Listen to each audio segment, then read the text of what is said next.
আসসালামু আলাইকুম রহমতুল্লাহ। Hello viewers, কেমন আছেন আপনারা সবাই? আলহামদুলিল্লাহ, আপনাদের দোয়ায় আল্লাহর অশেষ রহমতে আলহামদুলিল্লাহ ভালো আছি। বন্ধুরা, আপনারা অনেকেই আমার কাছে রিকোয়েস্ট করেছেন আমি যেন ফ্রিমোশন ফিরোজ হাসান ভাইয়ের মতো মানুষকে সহযোগিতা সাহায্য করার ভিডিও দেই। আপনাদের কথা রাখার আপ্রাণ চেষ্টা আমি সবসময় করি, ভবিষ্যতেও করবো ইনশাল্লাহ। তবে একটা কথা কি জানেন, যে চাইলেই সব কিছু করা যায় না বা পাওয়া যায় না। ফ্রি মোশন ফিরোজ হাসান ভাইয়ের মতো সহযোগিতা করতে গেলে আমার তো যথেষ্ট অর্থ থাকতে হবে। আর আপনি তখনই মানুষকে দান করতে পারবেন, তখনই মানুষকে সাহায্য করতে পারবেন যখন আপনার নিডটা পূরণ হবে। তো আমি তো আসলে আমার নিডই পূরণ করতে পারছি না, তারপরেও চেষ্টা করব ফ্রি মোশন ফিরোজ হাসান ভাইয়ের মতো সহযোগিতা করার জন্য। এর জন্য আমাকে তো অর্থ লাগবে না।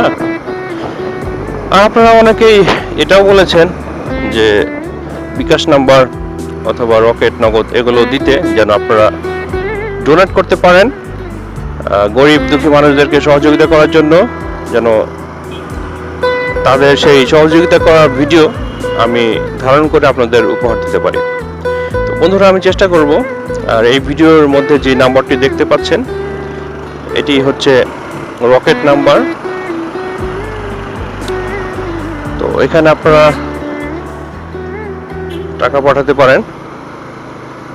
দেশ ও দেশের বাইরে থেকে যারা আছেন, ইনশাল্লাহ আপনাদের কথা রাখার চেষ্টা করব। তো বন্ধুরা, আজকে কিন্তু মর্নিং রাইড শুরু হয়ে গিয়েছে এবং আমি হচ্ছে হাতিঝিল রোডে আছি, যাচ্ছি উত্তর বাড্ডা। মর্নিং রাইডগুলো সবসময় খুব ভালো হয়, মধুর মতো লাগে। এতটা মিষ্টি একটা বাতাস এবং আবহাওয়া চারিদিকে খুবই চমৎকার। পুলিশ প্লাজার সামনে আসছি।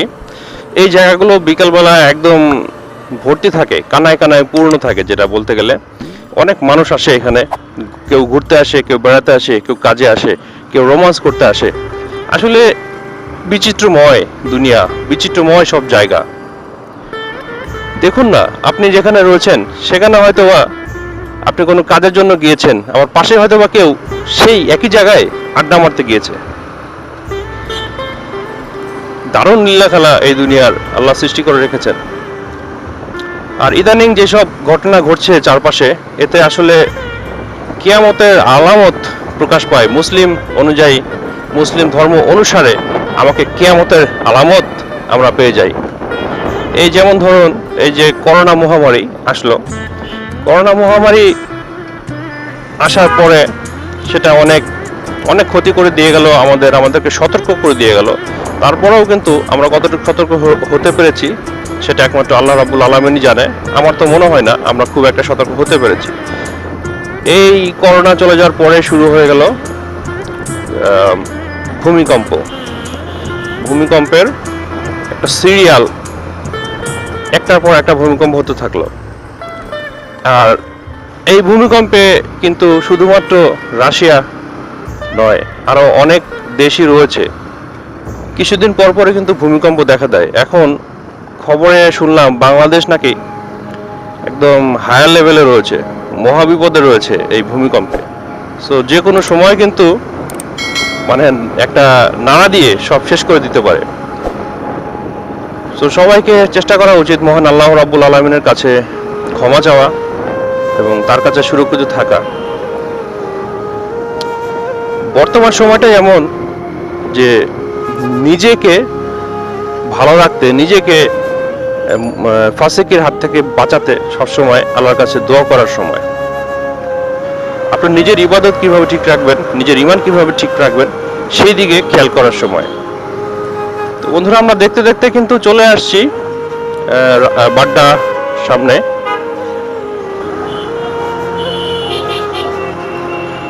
এইখানকার জায়গাগুলো খুবই ডেঞ্জারাস।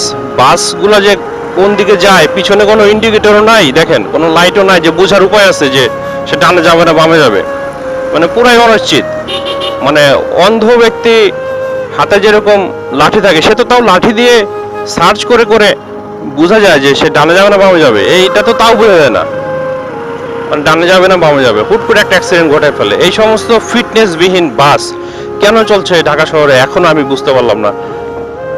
এই যে পিছনে কোনো এই যে দেখেন পিছনে সিগন্যাল লাইট আছে, এই যে ব্রেক করছে, পিছনে লাইটগুলো জ্বলে বুঝাই দিচ্ছে যে সে এখন ব্রেক করছে।